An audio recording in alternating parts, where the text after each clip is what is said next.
Earlier, Dr. Urbina mentioned that it would make perfect sense to nest prep programs in the primary care physician setting.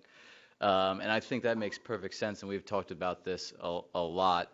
Um, so my question is, how would it be different in a clinical setting than in a primary care physician setting? And is there positives and negatives about either one that you could mention, and strategies for getting primary care physicians to be on board with this? Well, I'd say I think the first ingredient is having a real-time working partnership. So, for instance, we're doing this in the ID clinic, and I basically make my living talking about sex every single day, all day long, and practice makes perfect. It's just like doing pap smears or doing anything else. The more you do it, the more comfortable you get with it. So I feel like, part of what will allow this to be rolled out successfully into primary care settings is feeling like there's that active collaboration, that we're there to be called upon at any single time with any single question.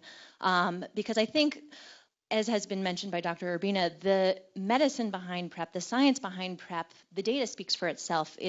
That's the easy part. I think the hard part are the subtleties of the conversations and just having the conversations, having the dedicated visit, finding the time to have those conversations, and not just to have it once, but it's an ongoing conversation, because there are seasons for PrEP. It's not something you start someone on and let them die on. It's an ongoing dialogue. So I think just having that ongoing collaboration and really that open dialogue, and having that environment where everyone feels comfortable coming forward with their questions, and knowing that if questions or concerns arise or new things develop within the field, that you're going to hear about it and it's going to be in real time. So that's what I would identify as the most important ingredient. And then, of course, it's a reciprocal relationship. So having the interest on the primary care side. And I think just kind of getting out there and showing the data and disseminating the facts and sort of taking some of the mystery out of it is a really, really good first step. And then, again, practice makes perfect. I think whenever you're doing anything that is new to you, there's nervousness surrounding it. As an ID fellow walking up to someone and saying, do you have sex? Was it, men, women, or both, top, bottom, oral, all of the above? You do it and you do it and you do it, and you get comfortable with it. And the more comfortable that you are with it, the more comfortable that the patient in front of you is going to be about opening up and having a really translucent dialogue.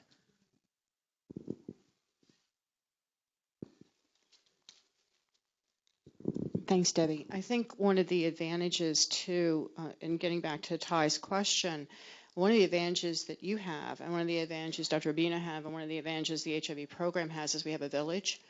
So we have colleagues that are part of our team. So it's not just your physician providers, it's your MAs, it's your nurses, it's, we're very blessed to have incredibly talented pharmacists as part of our team, social work staff, who are all able to have that conversation with the patient too. So it's not all falling onto the person who's trying to do the 7.5-minute visit. And it's the advantages that we have over, I think, some of the structures of the private practices that make us able to spend that time. And I think that's a challenge with the fee-for-service healthcare system right now, is trying to get these balances to be able to do this more comprehensive conversation without the ability to support the team that's needed and the village. Right. Take that back there. So, including somebody like this. I'm going to... The other thing that I think that we have to, I think that the primary care setting is a brilliant setting to situate PrEP in, but I think one of the things that we have to kind of acknowledge as a real limitation, if you will, is that a lot of providers that are in a, private primary care practice are really used to seeing, if they're lucky, their folks once a year. Many insurance companies won't even pay for a once-a-year well visit.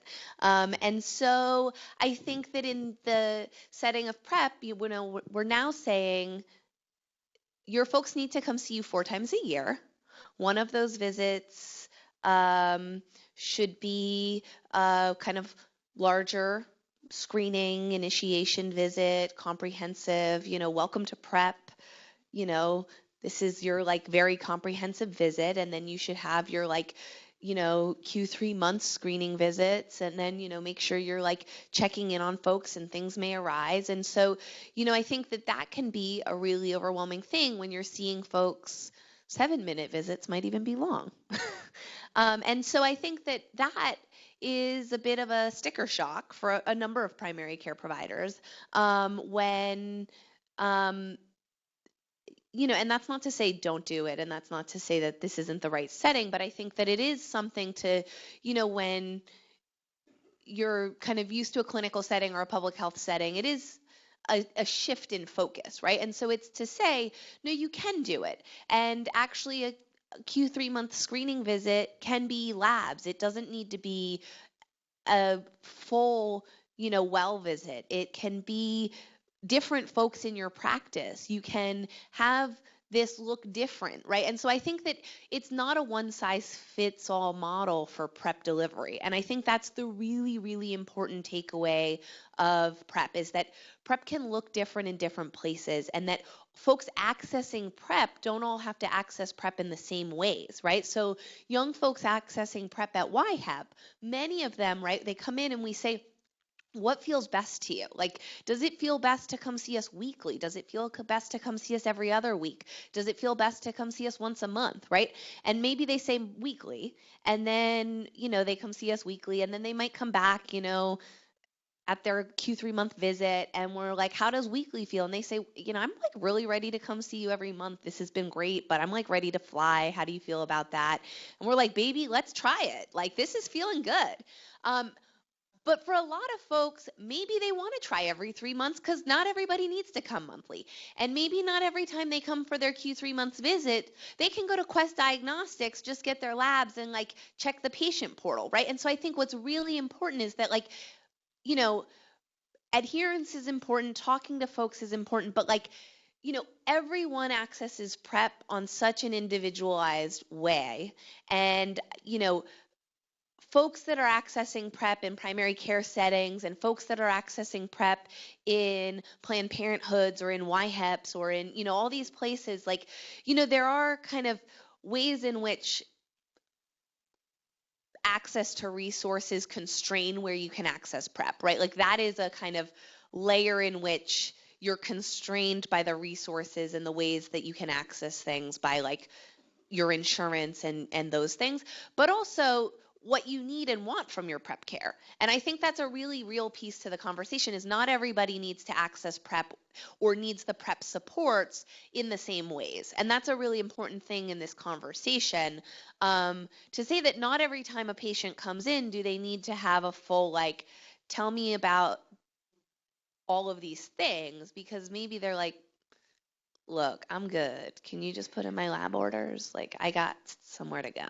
And that's a really real thing too.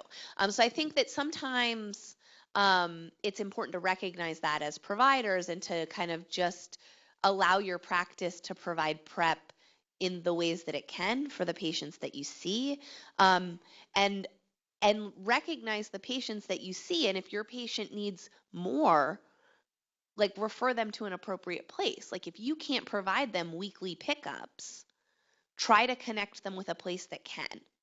And that's important, right?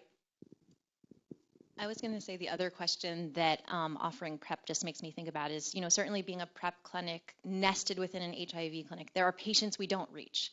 Even being primary care providers, many of the highest risk patients, there are patients that we're not reaching. And so it also gives us kind of an opportunity to think about how can we reach these people and get them engaged in primary care, use PrEP as a gateway drug, because certainly there are patients out there who need to be engaged in primary care for all sorts of health, all sorts of reasons, who aren't.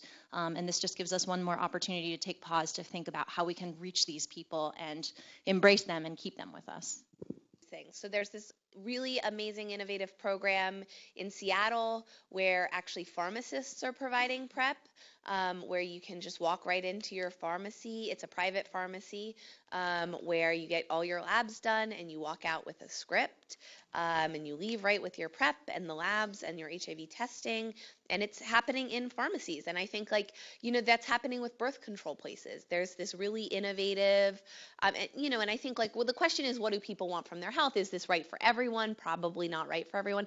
There's, this like innovative Uber style birth control prep situation happening in California called Nurix, right? And so here's the thing, like, I'm going to be honest with you, like, getting prep is difficult, right? Like, my kind of, the like catchphrase is like, prep only works if you take it. But like, my thing is that, like, actually prep only works if you have access to take it.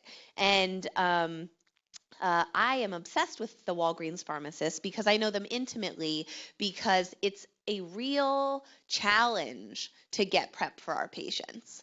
And that there are 80,000 barriers to get prep for folks, because the map is an amazing resource, but it takes a lot to fill out those paperwork. We all, as pharmacists that work at Walgreens, have gone through training for prior authorizations and things like that.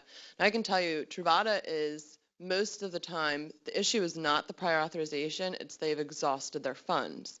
So that's when you reach out to these other networks. And the doctor does not honestly have to be involved in that. That's paperwork, and that's just filling them out and calling. And that's where the pharmacist can really come into play, because we know what the patient's taking it for. We understand insurances. Some of the patients are like, well, I don't know, my copay is this. Well, I can sit down and explain to you why. So that's where we can come in. We all have access to Truvada. Most of our stores should have it in stock.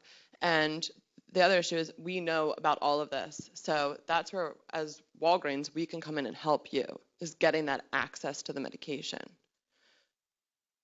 I think it is really important, though, from a patient advocate point of view, that, it's really frustrating for the folks that we prescribe to have to navigate the bureaucracy of this. There's this, really fantastic Facebook group called Prep Facts Rethinking Prep and blah, blah, blah, blah, blah. One of our fantastic moderators is in the back. Shout out.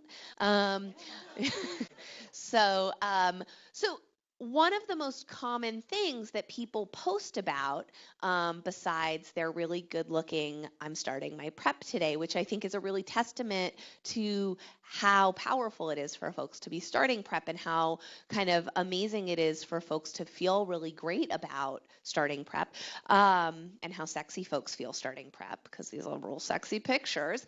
But I think one of the other really common things is how frustrated people feel trying to access this, right? Is people are like, I got prescribed prep 4 weeks ago, 3 months ago, and I don't understand PAN. I don't understand PATH. The pharmacy, so, there are really great pharmacists, and, I have to say, like, particularly my experience of like specialty Walgreens pharmacists are that, many pharmacists take their responsibility of like being champions to get people drug access really seriously. Many other pharmacists say, your claim is denied, bye, right? And what the patient hears is like, did I lose my insurance? What happened? And then they panic, and what they do is they call me hysterical, because they think they've now been dropped from their medical insurance. They don't have insurance, and they're probably never going to be able to see us again because they don't have coverage. And that's a really scary position for the folks that are receiving care to kind of be in. And so not everybody has time, right? Like, and I'm like really acknowledging that like your staff is really busy and can't field those calls. I get it. But it's really hard for our patients to try to navigate this on their own, because again, the insurance system is set up to confuse our folks. It takes me often 45 minutes to figure out what's going on, and I have 130 folks that I'm navigating on prep, and I have to say I'm pretty good at it, right? And so if it takes me 45 minutes to figure out what's going on, it's taken my patient 3 weeks, and then they finally post on a prep group, I'm underwater, and then 12,000 people come to the rescue and are like, we got you, and then they figure it out. And I think that that's a real kind of testament to this bureaucracy.